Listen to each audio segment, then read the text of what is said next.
Hey guys, welcome back to another video from Destinations A to Z.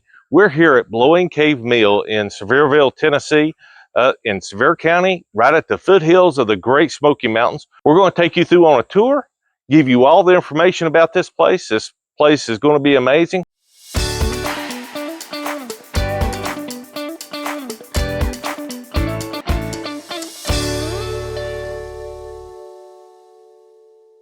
Guys, I want to introduce you to a friend of mine that I've met here. This is the owner of Blowing Cave Mill. This is Gary Baker here in Sevierville, Tennessee. Hey, Gary, how's it going? Good, great. Good to see you. All right, let's talk about it and give us all the information you want to give. Well, the mill story starts outside of the mill. The mill was originally about somewhere between 1785 and 95. It was illegal to be in this part of the country, and there was three guys out of Pennsylvania, German-speaking Pennsylvania Dutch, and they came into the area and they loved it, and they settled here and decided to build a tub mill, which they did. Now, the British still had control of this, even though it was after 1776, because America, being a young country, didn't have the manpower or the militia to patrol this. So the British had hired Indians to keep settlers out of here, and the way they did it was by killing you and scalping you. Wow. And then the British paid by the scalp. Down at Fox Cemetery, about a half-mile down the road, Mark Fox was the first person buried down there. He was caught and scalped by the Indians over on what's called Muddy Creek. And so there's a history that they built a Lutheran church on this side of the cemetery, and then on further they built a fort. And the fort was a defensive mechanism for people, the settlers that wanted to come here, could spend the night and be safe, and then go out during the day and do their thing as far as building their homesteads until they could get established. They stayed at the fort. Wow. And it's an interesting area geologically, because if you look right over here, we have two holes in the side of the bank. This property sits on top of a cave. The cave goes for 7 miles. There is one commercial section of the cave called Forbidden Caverns, where you can take a tour of the caverns and see magnificent stalactites and stalagmites. But what's great about this entrance here, the Indians had occupied it many, many, many years ago, whether it was the Woodland Indians or the Cherokee Indians. And there's great drawings on the wall when you go in there. Now, this mill wasn't built for ladies to make biscuits and cornbread. This mill was built to crack corn for the moonshiners. Behind us is English Mountain, and on the other side of that is Cosby, Tennessee, and we're talking about the moonshine capital of the world. That was the way of life here. My four-greats-grandfather came out of Scotland. He tried to come through England, and they wouldn't let him bring a still on the boat. And so he had to wait a year and go through France. And the French authorities misspelled his name. His name was M-A-R-P-L-E-S, Marples. But they left the R out, and it became M-A-P-L-E-S, and that's why you see so many maples in this county today. That's where Wow. they came from. Well, what started out as a tub mill became a grist mill that you see from about the Rosenthal sign over. The rest of this was built later on, but it was destroyed in the flood, the Webb flood, and we have been able to collect the building materials that were salvaged by family and farmers down the river, and able to put them back together and construct the mill like you see it today. What we've tried to do is recreate the general store, and it's one of the rare areas where you can come and get old kind of ice cream, old kind of soft drinks, and buy things that you would have expected to see 100 more years ago. When the flood came, the water got up in the road, and the occupants were able to put all of the old patent medicine you see there into boxes and put it up on the 3rd floor of the mill. So I was able to get it all back out. The most spectacular thing about the mill, when the water started rising, they had log books. There's log books upstairs, you'll see, and it's a written history of this area when you get into the log books. We know that Andy Jackson came through here trying to get guys to go to New Orleans. He asked for 25 volunteers from this area. 138 showed up, and all 138 came back. And so he sent us a proclamation later after he became president, thanking for our volunteer effort that we had with the, and you can see that upstairs when we get upstairs, what he sent the area. Which goes right in line with the nickname of Tennessee State being the volunteer state. Exactly right.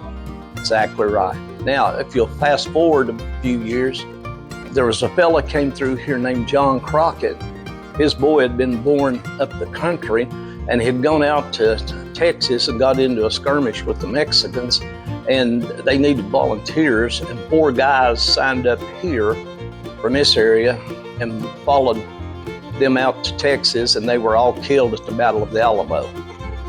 Wow. Their names are all entered into the log books up there where they signed in.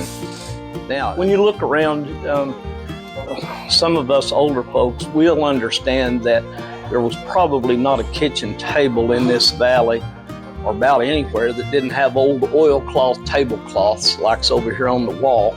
You just don't see them anymore. And that's just some of the items that we have that are dated. Basically, like I said, well over 100 years ago. Now, this is amazing. We have a line of different things like jellies and jams, and we've got a kitchen that manufactures all of this stuff. We can offer, what we've tried to do is we've tried to take recipes we've gotten from the old folks and incorporate it into what we have to offer here So today. True old-fashioned homemade jellies and jam. Yes, we're working on a cookbook right now. The cookbook's titled, It's All About the Corn. It's nothing but corn recipes. But we've used recipes that some of the folks out of Colonial Williamsburg had written for our ancestors, as well as a lot of other old recipes. Now, they were heavy into using lard, and so there are interesting ingredients in some of the recipes we're going to have in this cookbook. That cookbook will be on sale here. Well, I was given this barn. This was one of the original cantilever barns in the county, and when we put it back together, we'll have a small bakery in the first cabin, and then in the second cabin we'll have an apple cider mill. So, and as far as our moonshine heritage, you can see I have one of my pap's old 40-gallon stills back here. The main ingredient was always water, and we're going to set that back up and run that a little bit, not too distant future. There you go, guys. True Tennessee moonshine history and true Tennessee moonshine that's going to be made right here. This peanut roaster came out of Barnum and Bailey Circus. This was bought up of them. It's got dated on it. It's 1890. Barnum and Bailey Circus item right here for a peanut roaster.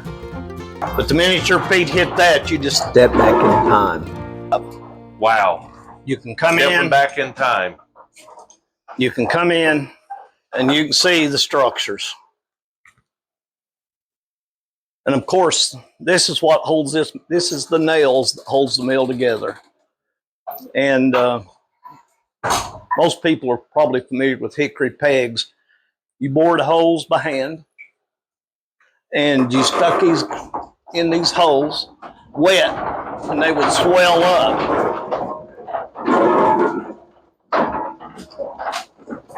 You can see the mill turning right here. The white stone right here is for flour, and the stone over your head is for corn.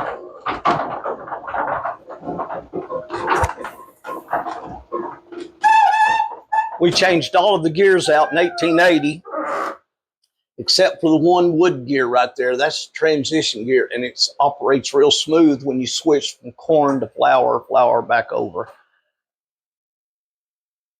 If you'll notice, keep in mind this shaft that runs straight up. You're going to see that several times on this tour.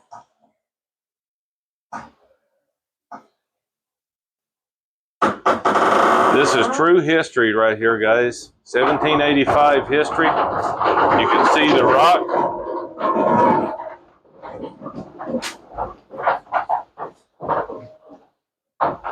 You see all the structure that he was talking about.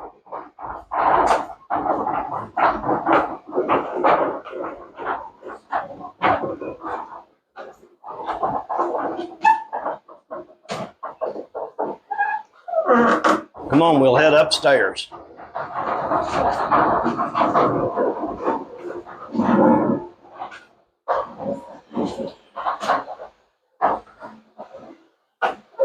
My family were some of the first people in Gatlinburg. It wasn't called Gatlinburg at the time. It was called White Oak Flats.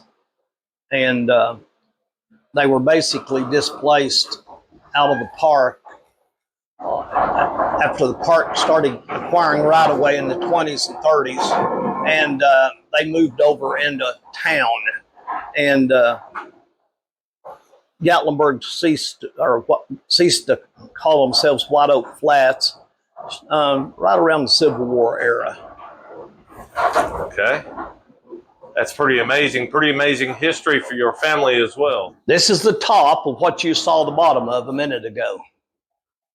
This one's for flour. This one's for corn. And remember, I told you about the shaft? Yes.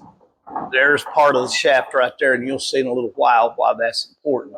This is where it was bagged. All the product traveled in these little cans right here between the floors.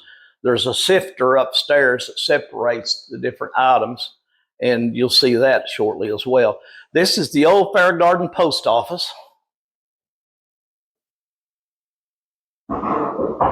And the boys that went off to war, this is where they signed up.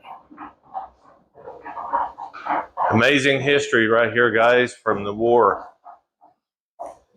Being at the post office. All of the documentation I've told you about, you can see the books over there where these guys signed up to go off the war.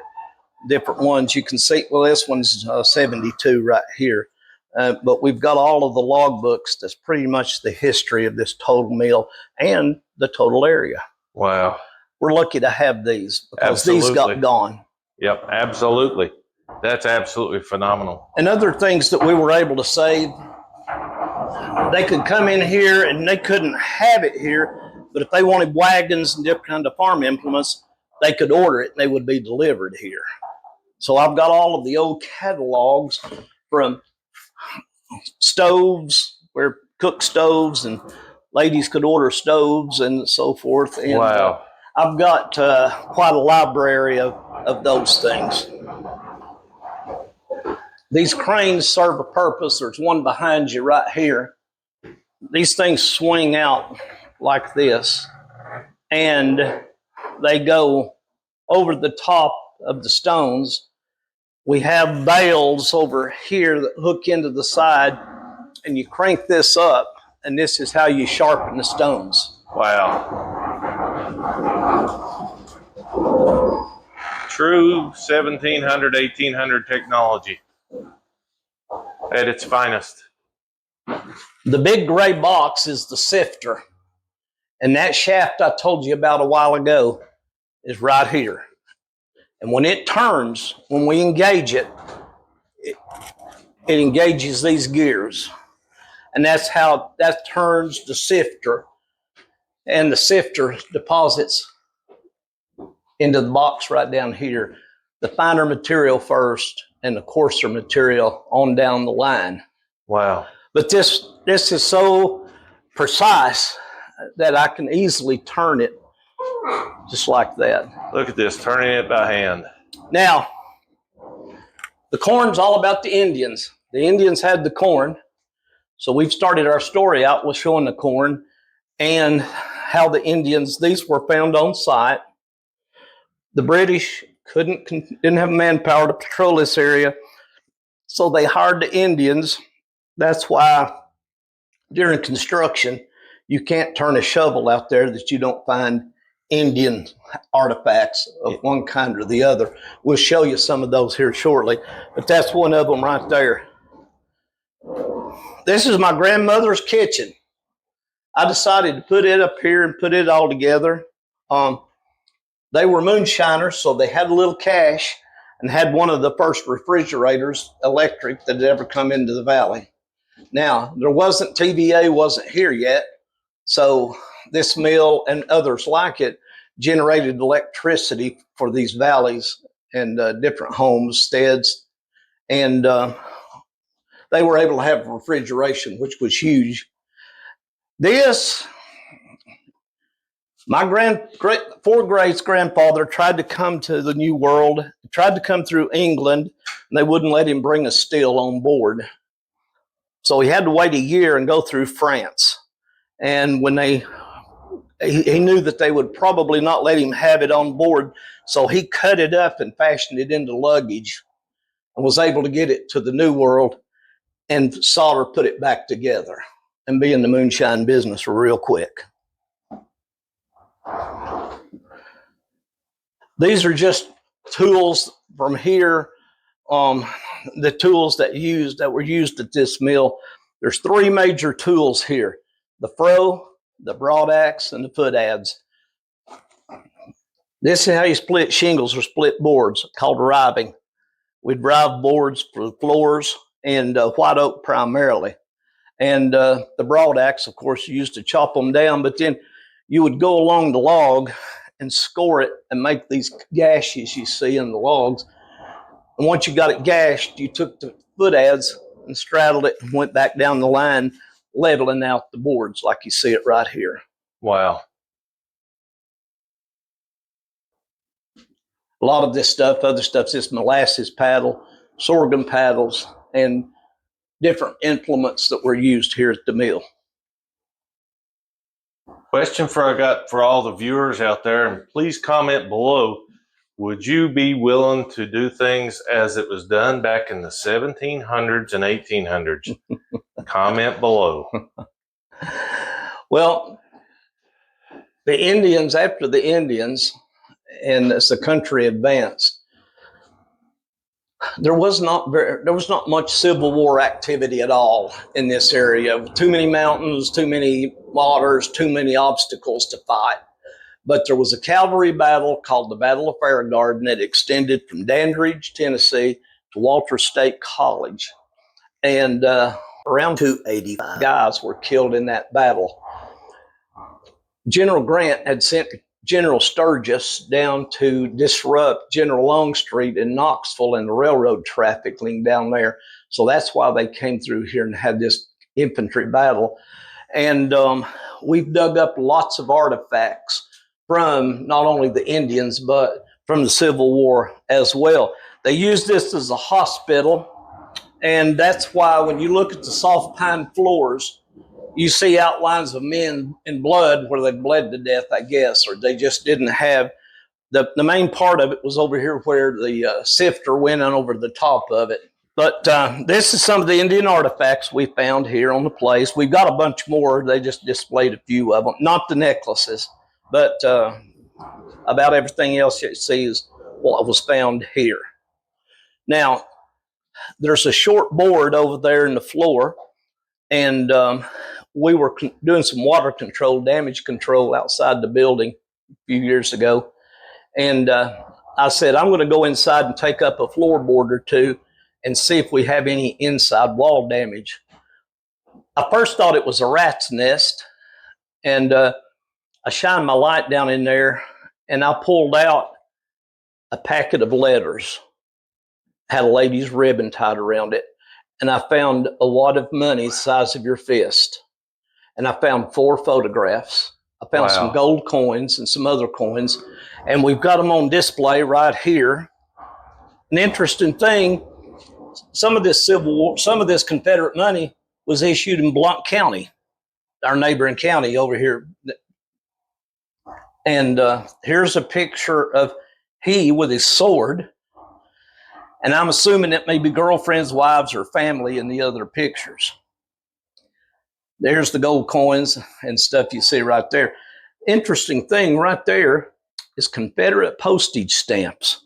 It's got Jeff Davis's picture on them. So the Confederates in the early stages had some pretty advanced services they offered to folks.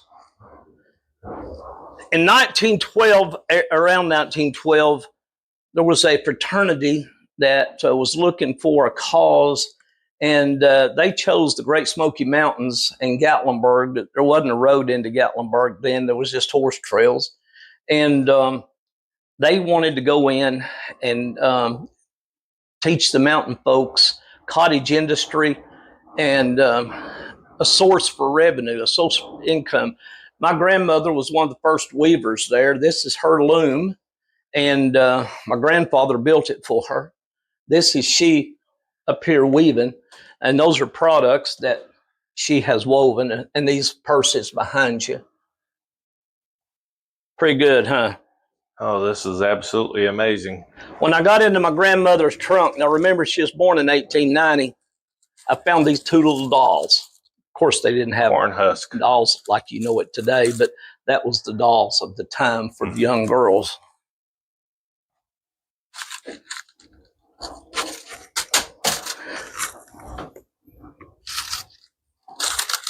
Here you can actually see his grandmother using the weave.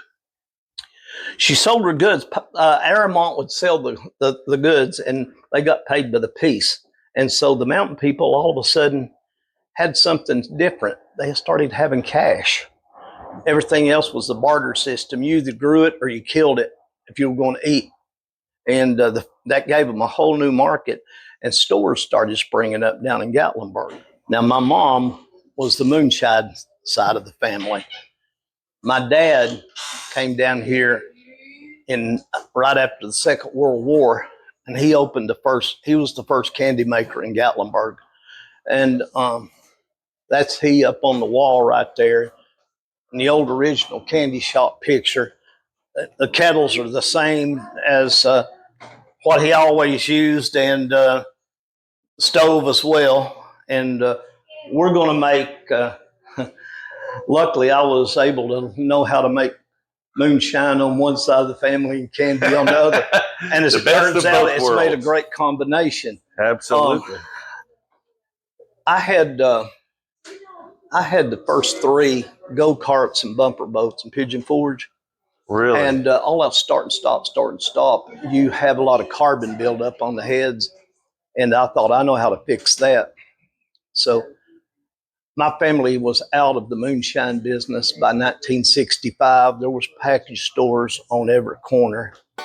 And me and my three cousins, prior to that, we left Gatlinburg, the other side of the mountain, 3 times a week, loaded with moonshine, headed to Asheville, North Carolina. We only had one buyer over there. And we'd drive over, park a car, and walk across the street, get on the bus, and ride the bus back, and they brought our cars back on the flatbed. We were out of gas. You didn't want to get caught going. You sure didn't want to get caught coming back. You spend a lot of lonely nights on the old mountain roads. It's not like it is on TV. We had 7 spotters. Once I crossed the state line, I get to the Williams house, and if the mailbox flag was up, I could just keep going. If it was down, I had to divert another way. That meant there's a roadblock up ahead. And those 7 spotters were our lifeblood all the way to Asheville. And as a young boy, 13, 14 years old, my grandfather taught us how to run through roadblocks. When we were young boys, he would take us out, and he would have cars staged. And he said, now your car is built up with steel in the front. He said, you can run this, don't you slow down. He taught us, and you gotta acquire natural fear of slamming into something, but with that wedge in there, we could hit it and go on. Now they'd shoot at you, and the car, my old car's on display at Old Smoky in Gatlinburg. You'll see where they didn't try to kill you. What they tried to do is shoot your wheels out from under you. And my car, people think it's rust holes, but it's where we've been shot at, you know, right by asphalt. He also taught us that sometimes they'll try to roadblock like that. He said, this is called powder your nose. You didn't get to slow down. You kept that car going as fast as it'd go on the last, right before impact, you slammed the brakes, it would cause you to spin, and you ran the roadblock like that.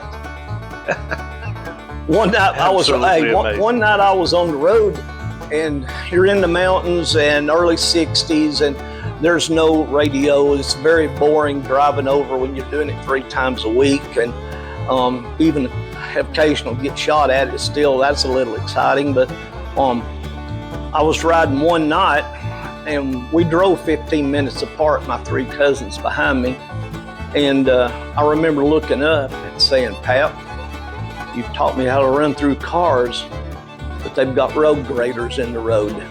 And I had to stop.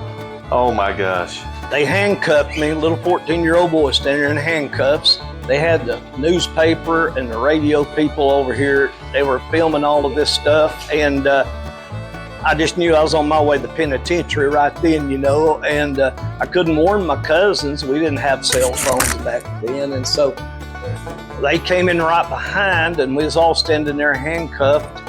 And the newspaper man said, Sheriff, let's open a jar of that. And he did. He got a jar out and opened it and handed it to the newspaper guy. And the newspaper guy took a drink, had a funny look on his face, and he handed it to the sheriff. And the sheriff tasted it. My pap, remember those 7 spotters I told you about? He'd been tipped off about there was going to be a roadblock up like that. And he had loaded us with apple cider. And they stopped. The sheriff got beat. He was the laughing stock of that county because he'd stopped a bunch of boys taking apple cider across the mountain. Oh my gosh. Isn't that crazy? That is absolutely amazing, and that's great history. Absolutely great history. This guy was up in Olean and Allegheny, New York, delivering milk. The problem was, in the center of the milk wagon is full of moonshine. Oh my gosh. So they got arrested for moonshine, and they confiscated the milk wagon. So I told my wife, I said, I'm going to watch the credits, and I'm going to go buy that thing on Monday. It was up in Virginia in a facility up there. We brought it down here and remarked it with the Blowing Cave Dairy signs you see right there. There you go, guys. That's moonshine legacy right here of what they used to haul moonshine in, and has moonshine history behind it. And it's only available here in Sevierville, right at the foothills of the Great Smoky Mountains at the Blowing Cave Mill. Guys, back in the day, this is how everything was powered, as we didn't have electricity back in the 1700s. And this was how everything got powered, was through either by water or by wind. And this is a good example of how multiple things could get powered here at the mill, because you can use it to do multiple things with. Gary, I want to thank you very much for providing this tour and providing the history, some of your family history, and some of the history of Tennessee, the Civil War, the Indians, and everything in relation to your mill here. It's absolutely amazing. And guys, you want to be sure to come down and check out his mill here in Sevierville, Tennessee, at the foothills of Smoky Mountains. I would appreciate it. Thank you very much for coming. Be sure to check him out.